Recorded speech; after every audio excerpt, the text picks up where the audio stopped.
აჩქარებული ტემპი, დაძაბული რითმი, სტრესული გარემო. საკუთარ თავზე ფიქრის დრო თითქმის არ რჩება. სწორედ ამიტომ გაწევრიანდით რადიო იმედის ფრეშ კლუბში და შეცვალეთ თქვენი ცხოვრება უკეთესობისკენ. გადაცემა ფრეშ კლუბი.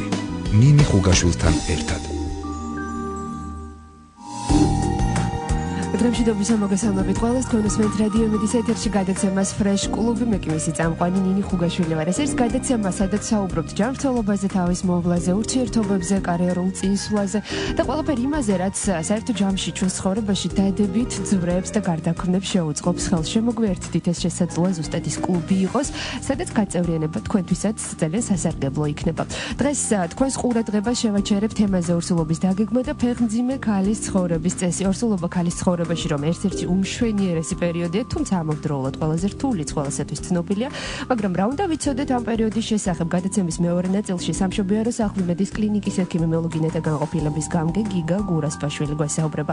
მანამდე კი ხალხში გავრცელებული ცრურწმენების შესახებ მოგაწვდით ცნობებს. ორსულობას არის განსაკუთრებული მდგომარეობა, ბუნებრივია, რომელიც ნებისმიერ ჩვენგანში იწვევს ახალ შეგრძნებათა რაღაცა მოზღვავებას და შეგრძნებები იქნება ეს ძილიანობა, დაღლილობა, ემოციური აღმაფრენა, გაოცება, სიხარული თუ ძალიან ბევრი რამ არაჩვეულებრივი აკომპანიმენტი მიდუმალი გარდაქმნებისა, რომელიც მიმდინარეობს თქვენს ორგანიზმში. თუმცა ხალხში გავრცელებულია წარმოდგენები, რომელიც მომავალ დედას უამრავ რამეს უკრძალავს და აკრძალვის დარღვევის შემთხვევაში ძალზე სამწუხარო შედეგებსაც უქადეს. საინტერესოა, უნდა გჯეროდეს თუ არა ჩვენ ამ რწმუნების ცრურწმენების შესაძლებელია ეს იყოს მხოლოდ და მხოლოდ აზრი, რომელიც არც ღირს გასათვალისწინებლად. მოდით მათი წარმოშობის მიზეზები გავარკვიოთ. ამბობენ, რომ ორსულისთვის არ შეიძლება ქსოვა ბავშვს ყელზე ჭიპლარი შემოეხვევაო. მიზეზი აქ ხელსაქმე სულაც არ არის, უბრალოდ ქსოვის დროს უმოძრაო, მჯდომარე პოზა არღვევს მცირე მენჯის ორგანოებში სისხლის მიმოქცევას. ეს კი ნამდვილად არ არის სასარგებლო არც მომავალი დედებისთვის და არც ბავშვისთვის თუ შუალედებში გაისერნოთ, ცრურწმენა ნამდვილად ვერაფერს დაგაკლებთ. ამბობენ იმასაც, რომ თუ ქალმა ხშირად კერა რამე, ბავშვს ამ ქვეყნისკენ მომავალი გზა დაეხშობაო. ამ ცრურწმენის შინაარსის ახსნა მარტივად შეიძლება. მაკრატელი და ნემსი საფრთხო საგნებია, თუ ხელში ვიჩხვლეთ ან გავიჭერით, ეს შესაძლოა ჩვეულის მდგომარეობაზეც აისახოს. იმასაც ამბობენ, თუ ორსული ჩხუბს ან გინება შეესწრო, ბავშვი ლაქებიანი დაიბადებაო. ექნება თუ არა პატარა ლაქები ძალიან ძნელი სათქმელია, მაგრამ ორსულის თანდასწრებით ლანძღვისა და აყალმაყალისგან თავის შეკავება აუცილებელია, რადგან გაღიზიანება წყენაში შეიცავს არტერიული წნევის მომატებას და არღვევს პლაცენტურ სისხლის მიმოქცევას. ამბობენ იმასაც, ორსულმა ულამაზო ნივთი არ უნდა შეხედოს, ბავშვი შეუხედავი გამოვაო. იმას, რომ ორსულმა თავი უნდა არიდოს უარყოფით შთაბეჭდილებას, თანამედროვე მედიცინაც ადასტურებს, მაგრამ უშუალო გავლენას ბავშვის გარეგნობაზე ეს ბუნებრივია, ვერ მოახდენს. ამბობენ იმასაც, რომ ორსულმა ორგულა კვერცხი არ უნდა ჭამოს, ტყუპები გაუჩნდებაო, ესღაც ტყუპის დაბადება ალბათ უბედურებად მიაჩნდათ, ადამიანი ორი იბადება, სული და ბედი კი ერთი აქვს თუ ამბობდნენ, მაგრამ ცხოვრებამ და გამოცდილებამ აჩვენა, რომ ტყუპის ცელთა ცხოვრება სხვადასხვაგვარად წარიმართება ხოლმე. ამბობენ იმასაც, რომ ორსულისთვის ფოტოს გადაღება არ შეიძლება. დღეს მტკიცებაც არ სჭირდება იმას, რომ ასე ფიქრის რეალური საფუძველი არ არსებობს, რადგან ოდესღაც მიაჩნდათ, რომ ფოტოს გადაღება ბავშვის მკვდრად შობადობის მიზეზი იყო და ბოლოს ორსულობისას თმის შეჭრა საშიშიაო. ძველად სწამდათ, რომ ადამიანის სასიცოცხლო ენერგია თმაშია თავმოყრილი. ამ კავშირზე საუბრობდნენ აღმოსავლელი სწავლულები. ისინი ვარაუდობენ, რომ როცა ადამიანი იჭრის თმას, მას ტოვებს გამომუშავებული ნეგატიური ენერგია, ამიტომ ისგან დროულად გათავისუფლება საჭიროც კი. ასეა თუ ისე, თქვენს სტილისთან ვიზიტის შემდეგ განწყობილება საგრძნობდად გაუმჯობესდება. ეს იყო ის მცირე ჩამონათვალი ცრურწმენებისა, რომლის გათვალისწინებას ოდესღაც აუცილებლობად თვლიდნენ ჩვენი წინაპრები. ორსულობის დაგეგმა და ფეხმძიმე ქალის ცხოვრების წესები ეს გახლავთ ჩვენი დღევანდელი თემა. გადაცემის მეორე ნაწილში უკვე სტუმერთან ერთად ვისაუბრებთ. მადლობა რომ გვისმენთ. ფრეშ კლუბი. ნინი ხუგაშვილთან ერთად. გამშვიდობისა კიდევ ერთხელ მოგესალმებით ყველას. გრძელდება გადაცემა ფრეშ კლუბი ნინი ხუგაშვილთან ერთად რადიო იმედის ეთერში. ორსულობის დაგეგმა და ფეხმძიმე ქალის ცხოვრების წესი გახლავთ დღეს ჩვენი დღევანდელი გადაცემის თემა. გიგა გურასპაშვილი, სამშობიარო სახლ იმედის კლინიკის ექიმოლოგინეთა განყოფილების გამგეა სატელეფონო ხაზზე, რომელიც დეტალურად ისაუბრებს ამ თემაზე დღეს ჩვენს ეთერში. დღემშვიდობისა ბატონო გიგა. მოგესალმებით. ძალიან დიდი მადლობა. მოგესალმებით. ჩვენს რადიო მსმენელებს. ძალიან დიდი მადლობა რომ დაგვთანხმდით დღეს გადაცემაში ჩართვაზე. ბატონო. მადლობა თქვენ ხალხო. ამბობენ რომ როგორც ოჯახის შექმნა, ასევე ორსულობაც უნდა დაიგეგმოს, რასაც ხშირად არ აქცევენ ყურადღებას და უგულებელ ყოფილია. რეალურად სჭირდება ორსულობას დაგეგმა და რა საჭიროებების მქონია, ასე ვთქვათ ეს პროცესი. რა თქმა უნდა. თქვენ აბსოლუტურად სწორი ბრძანდებით, ვინაიდან იგივე ბავშვზე ზრუნვა უნდა დაიწყოს არა უშუალოდ ორსულობის პერიოდში, ან ორსულობის ბოლოს მშობიარობის პროცესში, არამედ ეს ჯერ კიდევ მის ჩანასახი ჩაყრილი უნდა იყოს ჯერ კიდევ მანამდე. ოჯახის დაგეგმარება ძალიან სერიოზული საკითხია. ძალიან სერიოზულად უნდა მოეკიდნენ ორივე წყვილი, როგორც მშობლები, როგორც დედა, ასევე მამა. მათი ასე ვთქვათ, სრულყოფილი გამოკვლევა ძალიან მნიშვნელოვანია. ეს სიმბიოზურად უნდა მოხდეს, ანუ ორივე პარტნიორის, როგორც დედის, ასევე მამის გამოკვლევა. ადრე იყო რომ მარტო ამას ვთქვათ, ქალებს აწერდნენ და მარტო ქალების გამოკვლევა ხდებოდა, მაგრამ რეალურად ეს სიმბიოზურად უნდა მოხდეს, ანუ ერთნაირად უნდა მოხდეს მათი გამოკვლევა, რაც ძირითადად მიმართული უნდა იყოს რამოდენიმე კუთხისკენ. ძირითადად იგივე მათი გენეტიკური ასე ვთქვათ გამოკვლევიდან დაწყებული მავნე-ჩვევები აუცილებლად გათვალისწინებული უნდა იყოს, რამე ქრონიკული დაავადებები ანამნეზში, იგივე შაქრიანი დიაბეტი და ასე შემდეგ. ამიტომ ეს ძალიან მნიშვნელოვანია, რამე თუ საბოლოო ჯამში ეს აუცილებლად აისახება იგივე ორსულობის მიმდინარეობაზე და შესაბამისად ორსულობის ბოლოს მშობიარობის პერიოდში ის ნამდვილად ასეთი არაგამოკვლეული ორსულები, რა თქმა უნდა, მათი ასე ვთქვათ ახალშობილები გარკვეულ პრობლემების წინაშე შეიძლება წარდგნენ. ამიტომ ეს ძალიან მნიშვნელოვანი პრობლემაა და ძალიან მოხარული ვარ, რომ ადრე ამას ყურადღება არ ექცეოდა, ძალიან მოხარული ვარ, რომ დღესდღეობით ჩვენი საზოგადოების ზოგადად სამედიცინო განათლების დონე მოიმატა და უფრო ხშირად ძალიან ბევრი წყვილი გვაკითხავს ამ პრობლემით, რომ მათ აინტერესებს თავიანთი სრული გამოკვლევა ორსულობამდე და ეს ძალიან მისასალმეა. ბატონ გიგა, ამბობენ იმასაც გავრცელებული აზრით, თქვენი კოლეგებიც ხშირად საუბრობენ ხოლმე და ერთგვარად გულის ტკივილით აღნიშნავენ, რომ ეს გამოკვლევები მიმდინარეობს ხშირ შემთხვევაში, როდესაც პირველ ბავშვზეა საუბარი და უკვე შემდგომ მომდევნო ბავშვზე, თქვა ორსულობის დაგეგმისას ამის გამოკვლევა ნაკლებად ხდება ხოლმე. რადგან წყვილი თვლის, რომ რაღაც პერიოდის რამდენიმე წლის წინათ, როდესაც დადებითი პასუხი იყო და ყველაფერი იყო ძალიან კარგად, აღარ საჭიროებს განმეორებით. არა, მე ამაში ვერ დაგეთანხმებით, ვერც თქვენ და ვერც მათ აზრს, ვინც იზიარებს ამას, რა თქმა უნდა, ესე არ ხდება. ყოველი შემდგომი ორსულობა, ყოველი შემდგომი ორსულობის მიმდინარეობა, რა თქმა უნდა, ეს ინდივიდუალურია, ისე როგორც ყოველი მიმდინარე ორსულობა, მშობიარობა და ასე შემდეგ. ამიტომ მნიშვნელობა არ აქვს ეს ორსულობა პირველია, მეორე თუ მესამე, აუცილებლად უნდა მოხდეს ხელახლა იგივე წყვილის გამოკვლევა და მიექცეს იმ პარამეტრების მნიშვნელობა, რომელიც კიდევ ერთხელ მეუბნებ, აუცილებელია ორსულობის მიმდინარეობისთვის, სწორი მართვისთვის და შემდგომში კიდევ მეორე ეს არ აისახოს მათ ახალშობილზე. ამიტომ ამასთან დაკავშირებით მე მინდა ვთქვა, რომ ამას ნამდვილად მიაქცევენ ჩვენი ორსულების ყურადღებას და ყოველი შემდგომი ორსულობის ასე ვთქვათ დაგეგმამდე აუცილებლად მიაკითხონ თავის მკურნალ გინეკოლოგს, იგივე ქალთა კონსულტაციებში და აუცილებლად სრულყოფილი გამოკვლევები ჩაიტარონ. მიუხედავად იმისა, თუ წინა ორსულობაში შეიძლება რომელიღაც პარამეტრი ნორმაში იყო, მაგრამ აღნიშნულ ორსულობაში შეიძლება მათ რამე პრობლემა შეექმნა. გასაგებია, რამდენად მნიშვნელოვანია იმ ძალიან მნიშვნელოვან სასიამოვნო პროცესში, როგორც დედის ასევე მამის ჩართულობა გულისხმობ ორსულობის მიმდინარეობისას ეს მთელი პერიოდის განმავლობაში და რა სახით უნდა იყოს თქვა მამა ჩართული ამ პროცესში? რა თქმა უნდა, ეს ძალიან მნიშვნელოვანი საკითხია, რომელსაც კიდევ ერთხელ მინდა ვთქვა, რომ ადრე შეიძლება ამას ყურადღება არ ექცეოდა, მაგრამ დღესდღეობით ძალიან კარგია ჩვენს კლინიკაში რასაც უყურებთ, წყვილები ასე ვთქვათ, არა მარტო დედები ღებულობენ ამაში მონაწილეობას, არამედ მამების. და უფრო მეტიც მინდა მოგახსენებთ, რომ ზოგიერთი მამა ისეთი აქტიურია, რომ დედაზე უფრო მეტად არის ჩართული იგივე ორსულობის მიმდინარეობაში, იგივე ელემენტარულად რომ ავიღოთ ხო, ულტრაბგერითი გამოკვლევაზე წყვილს შევიყვანთ და რა გასაკვირიც არ უნდა იყოს, მამები უფრო აქტიურობენ თავის შეკითხვებთან დაკავშირებით, ეს მარტო სქესზე არ არის დაკავშირებული, სქესთან არ არის დაკავშირებული და ეს კარგიც არის, იგივე მშობიარობის ვადასთან, მიმდინარეობასთან სრულყოფილად არიან ჩართული და ეს რა თქმა უნდა ძალიან კარგია, მისასალმებელია, იმიტომ რომ თქვენ მოგეხსენებათ, რომ უსახყოფნის პერიოდში დაახლოებით მე-15-მე-16 კვირაზე ნაყოფს უკვე გზნობითი ორგანოები უყალიბდება. ძირითადად ეს სასმენ აპარატზეა დაკავშირებული, ანუ სმენის აპარატი მას 15-16 კვირაში ჩამოყალიბებული აქვს. ამიტომ იგივე თქვა ის სასიამოვნო მოპყრობა თქვა მშობლების ერთურთისადმი იგივე თქვა ელემენტარულად რო ავიღოთ ოჯახში წყნარი სიტუაცია, წყნარი მუსიკა და ასე შემდეგ, ეს მათზე დადებითად რეაგირებს.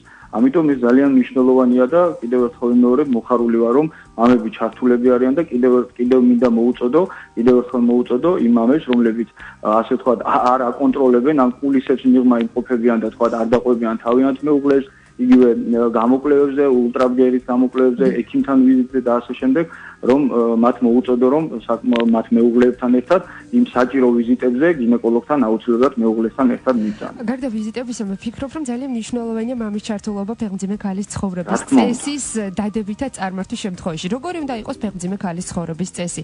მე მესმის, რომ თუ არის რაღაცა გადახრა თქვა და რაიმე პრობლემა, უნდა იყოს პასიური რეჟიმი ქალის, მაგრამ როდესაც არის ყველაფერი ნორმაში. როგორი უნდა იყოს მისი აქტიურობა, რა დონის ფარგლებში უნდა ჩავჭდეთ, ასე ვთქვათ? დიახ. უბრალოდ ყოველსა ჩვენ უნდა ვთქვათ, რომ ორსული ქალი ეს არ არის ავადმყოფი, ხო? ეს არის ფიზიოლოგიური, ბუნებრივი პროცესი. ამიტომ აქედან გამომდინარე ორსული ქალი არამც და არამც არ უნდა ეწეოდეს ადინამიური ცხოვრების წესს. ანუ 24 საათის განმავლობაში თქვენ სწორად ბრძანებთ თუ ორსულობა, რა თქმა უნდა, ხაზს უსვავ მიმდინარეობს ფიზიოლოგიურად, ყოველგვარი გართულებების გარეშე. ის მისი ცხოვრების წესი არ უნდა იყოს ადინამიასთან დაკავშირებული. ანუ 24 საათის განმავლობაში ის არ უნდა იყოს მიჯაჭვური სარეცელს, არ უნდა იწვეს. ზომიერი აქტიურობა, კიდევ ვიმეორებ, თუ ორსულობა ფიზიოლოგიურად გართულების გარეშე მიმდინარეობს, პირიქით, ეს ძალიან მნიშვნელოვანი და აუცილებელია. იგივე თქვა ვენების პრობლემების პროფილაქტიკის მიზნით და ასე შემდეგ. აი ძალიან ხშირად თქვენ შეიძლება ხვდებიან ხოლმე საღამოთი, ასე თქვა, მოსეირნე წყვილები და ეს ძალიან კარგია. იმიტომ რომ იგივე სულთა ჰაერი ეს ძალიან მნიშვნელოვანია. პირველი, ასე თქვა, ცხოვრების ჯანსაღი წესი იწყება ორსულთა სწორი კვებიდან. ძალიან მნიშვნელოვანია, თქვენ ალბათ ამ შეკითხვასაც დასვავდით, იმიტომ რომ ძალიან ბევრს აინტერესებს ორსულთა კვება, რასთან შეიძლება იყოს დაკავშირებული, როგორ უნდა იკვებოს, რა უნდა მიიღოს, რა არ უნდა მიიღოს. აი მინდა გითხრათ, რომ სწორედ ჯანსაღი ცხოვრების ორსულთა ჯანსაღი ცხოვრების წესი ორსულთან კვებასთან აუცილებლად უნდა იყოს დაკავშირებული. ორსულობისას ქალის ორგანიზმში მიმდინარე პროცესების გამო საჭიროა მათი დამატებითი, ასე ვთქვათ, საკვები ნივთიერებების და ენერგიის მიცემა. აი მაგალითად არაორსული ქალის დღიური მოთხოვნილება კალორიულობაში თუ გადავეთვლით თუ დაახლოებით 2200 უტოლდება, ორსულობის შემთხვევაში ის რამოდენიმეჯერ ორმაგდება. ამიტომ მას გაცილებით უფრო მეტი ენერგია ჭირდება. ორსული ქალი უნდა იკვებებოდეს მცირე ულუფებით და დღის განმავლობაში საკმაოდ ხშირად. და ყველა იმ საჭირო მიკროელემენტს უნდა ღებულობდეს. საკვების რაოდენობას არ აქვს მნიშვნელობა, არამედ მნიშვნელობა აქვს თვითონ საკვების შემცველობას, კალორიულობას, იმიტომ რომ ის პირდაპირ პროპორციულია და აისახება შემდგომ, რა თქმა უნდა, ნაყოფის შემდგომ ზრდა განვითარებაზე. და აი პრაქტიკაში მოწოდებულია ეგრეთ წოდებული ორსულთა საკვების, ასე ვთქვათ, პირამიდა, რომელიც რამოდენიმე საფეხურისაგან შედგება. ჩვენ ალბათ დროის სიმცირის გამო ამას ვერ ჩამოვყალიბებთ, მაგრამ შეიძლება ძირითადი პროდუქტები მაინც გითხარით, რომელიც აუცილებლად უნდა იყოს. ბატონო, მოგახსენეთ, აი ზუსტად აი ამ სამკუთხედ პირამიდაზეა დაკავშირებული კვებითი რაციონი. პირველ ჯგუფში ყველაზე, ასე ვთქვათ, ქვედა საფეხურზე, ასე ვთქვათ, შეიძლება ვთქვათ, იმყოფება, ეს არის პურეული, გურგულეული და მარცვლეული, აი მათ შემადგენლობაში ფუნთუშეული, მარცვლეული, ბრინჯი, მაკარონი, კარტოფილი და ასე შემდეგ შედიან. მეორე ჯგუფი უფრო ზემდგომი, ეს არის ბოსტნეული და ხილი. სახელწოდებიდან გამომდინარე, ბოსტნეული და ხილი ძალიან მნიშვნელოვანია, იმიტომ თავისი შემცველობით ძალიან დიდ როლს თამაშობენ, როგორც ორსული ორგანიზმისთვის, ასევე ნაყოფისთვის, ორსულობის სწორი მიმდინარეობისათვის. მესამე საფეხური ეს გახლავთ რძე და რძის პროდუქტები, აქაც გაერთიანებული იგივე ყველი, რძე, მაწონი, არაჟანი და ხაჭო, რომელიც საკმაოდ დიდი რაოდენობით შეიცავს კალციუმს, რომელიც მნიშვნელოვანია შემდგომში, ასე ვთქვათ, ნაყოფის ძვალკუნთოვანი სისტემის ჩამოყალიბებაში ძალიან მნიშვნელოვან ფუნქციას ასრულებს. მეოთხე რგოლი ეს არის ცილების შემცვლელი საკვები, აქ ძირითადად ლობიო, მუხუდო, სოიო, წიწიბურა და ასე შემდეგ ესენი შედიან. ცილები პირობითად მცენარეულ და ცხოველურ ნაწილად არიან დაყოფილები, აი ცხოველურ ცილებში შედიან იგივე ქათამი, თევზი, კვერცხი, ხორცი, აქაც ძალიან მნიშვნელოვანია ხორცი, იმიტომ რომ ამ შემთხვევაში ის ძალიან მდიდარია მიკროელემენტებით, მათ შორის რკინას ძალიან დიდი რაოდენობით შეიცავს, მოგეხსენებათ ორსულობის მიმდინარეობა გარკვეულწილად ანემიასთან, ანუ დაბალ ჰემოგლობინთან არის დაკავშირებული, აი ამ თვალსაზრისით ეს აბსოლუტურად შეუცვლელი პროდუქტია საქონლის ხორცი და ორსულებმა რა რაოდენობითაც უნდათ მათმა შეუძლია მოხარშული სახით აღნიშნული საკვები მიიღონ. და მეხუთე ყველაზე, ასე ვთქვათ, ზემდგომი ეს გახლავთ ცხიმები, ზეთები და ტკბილეული, რომელიც ასევე მნიშვნელოვანია ორსულობის სწორი მიმდინარეობისათვის. აი ეს ესე მოკლედ რომ ჩამოვაყალიბოთ ესეთი სამკუთხედი პირამიდა, რომელიც მნიშვნელოვანია და გათვალისწინებული უნდა იქნას ჩვენი ორსულთან. გავრცელებული აზრი რომ თუ ორსულს რაიმეს დაგემოვნება მოუნდება, მასე უარის თქმა არაფრით არ შეიძლება, რაც არ უნდა ვთქვათ, ნაკლებად ჯანმრთელი იყოს ეს პროდუქტი და ჯანსაღი ცხოვრების წესს ნაკლებად პასუხობდეს. წონის მატების გამო ხშირად დიეტასაც იცავენ ხოლმე დამოუკიდებლად ექიმის ვთქვათ რაღაცა მითითებების გარეშე. რამდენად არის ეს მართებული? ამასთან დაკავშირებით მოგახსენეთ რომ ამასთანაც ძალიან სხვადასხვა გავრცელებული აზრი არსებობს თქვენ შეიძლება მოგისმენიათ თუ რა წონაში მატება როგორი უნდა იყოს ორსული ხო ზოგი ამბობს რომ 15 კილო 20 კილო და ასე შემდეგ მე მინდა მოგახსენეთ რომ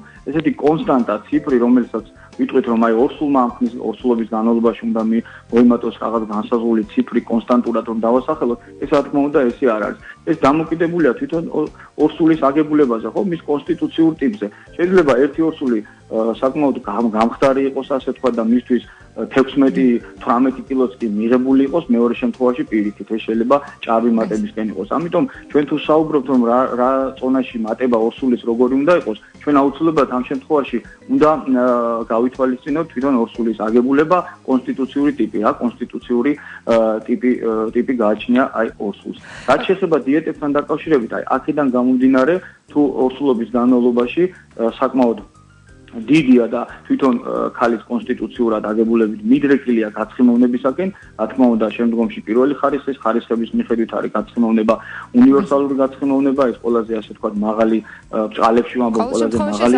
საფეხურია მითითებით უნდა ხდებოდეს, ხო? გარკვეული ტიპის დიეტის. ეს რა თქმა უნდა, აუცილებლად ეს თვითნებურად არავითარ შემთხვევაში არ უნდა ხდებოდეს, იგივე დიეტის დაცვა თუ ჭარბი საკვების მიღება და ასე შემდეგ, ეს რა თქმა უნდა უნალ ექიმთან აუცილებლად შეთანხმებული უნდა იყოს. გასაგებია ბატონ გიგა სამწუხაროდ ძალიან ცოტა დრო გრჩება პრაქტიკულად ამოწურული როგორც ხმის რეჟისორი მანიშნებს მაგრამ თუ შეიძლება მშობიარობის თემასაც რომ შევეხოთ ახალბედედები განსაკუთრებით გაურბიან ხოლმე ფიზიოლოგიური გზით მშობიარობას და ირჩევენ საკეისროს აქ ბუნებრივია საუბარია იმ შემთხვევებში როდესაც თავად ექიმი დართავს ნებას სხვა შემთხვევაში რამდენადაც ცნობილია საკეისრო კვეთა დღეს უკვე აღარ კეთდება მხოლოდ დედის სურვილზე არ არის ხო დიახ ამასთან დაკავშირებითაც დიახ რომ ჩამოვაყალიბოთ საკეისრო კვეთის აუცილებლობა და რა დადებითი მხარეები აქვს ბუნებრივ გზით მშობიარობას. კი ბატონო მოგახსენებთ. ნუ იმაზე საუბარი მე ვთვლი რომ ზედმეტია დღესდღეობით ყველა მიცის რომ რა უპირატესობა გააჩნია ფიზიოლოგიურ მშობიარობას. ნამდვილად ფიზიოლოგიურ მშობიარობას ალტერნატივა ნამდვილად არ ყავს. ადრე გეთანხმებით რომ ახალბედადედები საკმაოდ გაურბოდნენ ფიზიოლოგიურ მშობიარობას მაგრამ რატომღაც ახლა ეს ასე ვთქვათ შემოbrunდა ეს ყველაფერი და დღესდღეობით საკეისროს მოთხოვნა ისე მინიმუმამდეა დაყვანილი. ვინაიდან და საუბრის ბოლოს თუ შეიძლება ძუძუთი კვების აუცილებლობა შევეხოთ და ამით დავასრულებთ დღევანდელ განაცემას. აქაც კი ბატონო, ამიტომ მე ამასთან დაკავშირებით ვთვლი რომ ეს ყველაფერი რა თქმა უნდა უკეთესობისკენ მიდის, როგორც ჩანს ჩვენი საზოგადოების სამედიცინო განათლება საკმაოდ მაღალ დონეზეა, ალბათ კითხულობენ ჩვენი ახალბედადედები და იმ დასკვნამდე მივიდნენ რომ რა თქმა უნდა ფიზიოლოგიური მშობიარობა როგორც მათთვის ახალშობილისთვის, იმიტომ რომ ფიზიოლოგიური მშობიარობის დროს სამშობიარო გზებს გაივლის ახალშობილის შესაბამისად მისი ადაპტაციის უნარი, შეგუებულის უნარი განაპირობებთან გაცილებით უფრო მეტია, რა თქმა უნდა, ვიდრე საკეისრო კვეთის შემთხვევაში. მით უმეტეს 21 საუკუნეში, როდესაც არსებობს გაუტკივარების სახეები და სიამაყის გზნობით შემიძლია ვთქვა, რომ ჩვენ სამშობიარო იმედის კლინიკაში საკმაოდ აქტიურად მოქმედებს აღნიშნული გაუტკივარების მეთოდები და თითქმის ყველა მშობიარობა აღნიშნული მეთოდით იმართება და ორსულის შიში ძირითადად მშობიარობასთან რასთან არის დაკავშირებული? რომ ტკივილის სინდრომთან, ხო? ამიტომ ჩვენ თუ ორსულს ამ ტკივილის სინდრომს მოუხსნით გაუტკივარების საშუალებით, რა თქმა უნდა, ის შემდგომ უარს არ იტყვის ფიზიოლოგიურ მშობიარობას. რაც შეეხება ძუძუთი კვებასთან დაკავშირებით, აქაც მინდა ვთქვა, რომ ძუძუთი კვებას ალტერნატივა ნამდვილად არ ყავს. ვერანაირი ასე ვთქვათ შემცვლელი საშუალებები დღესდღეობით რაც არ უნდა ასე ვთქვათ დიდი რეკლამა აკეთონ მათმა, რა თქმა უნდა ვერცერთი ვერ შეედრება ფიზიოლოგიურ. აუცილებელია ძუძუთი კვება მოკლედ, ხო? აუცილებელია. რა თქმა უნდა ეს აუცილებელია არა მარტო დედისთვის, არამედ მელოგინე ქალისთვის. ძალიან დიდი მადლობა გიგა გურასბაშვილი სამშობიარო სახლი მედის კლინიკის ექიმი მელოგინეთა განყოფილების გამგესავებმა პასუხობდა დღეს თემაზე ორსულობის დაგეგმა და ფეხმძიმე ქალის ცხოვრების წესები გადაცემა ფრეშ კლუბის შეკითხვებს გახდეთ ნინი ხუგაშვილი საუკეთესო სურვილებით მომავალ საეთერო შეხვედრამდე გემშვიდობებით და ამ პერიოდის ძალიან ბედნიერად გადაგურებას გისურვებთ ნახვამდის აჩქარებული ტემპი, დაძაბული რიტმი, სტრესული გარემო საკუთარ თავზე ფიქრის დრო თითქმის არ რჩება. სწორედ ამიტომ გაწევრიანდით რადიო იმედის ფრეშ კლუბში და შეცვალეთ თქვენი ცხოვრება უკეთესობისკენ. გადაცემა ფრეშ კლუბი. ნინი ხუგაშვილთან ერთად.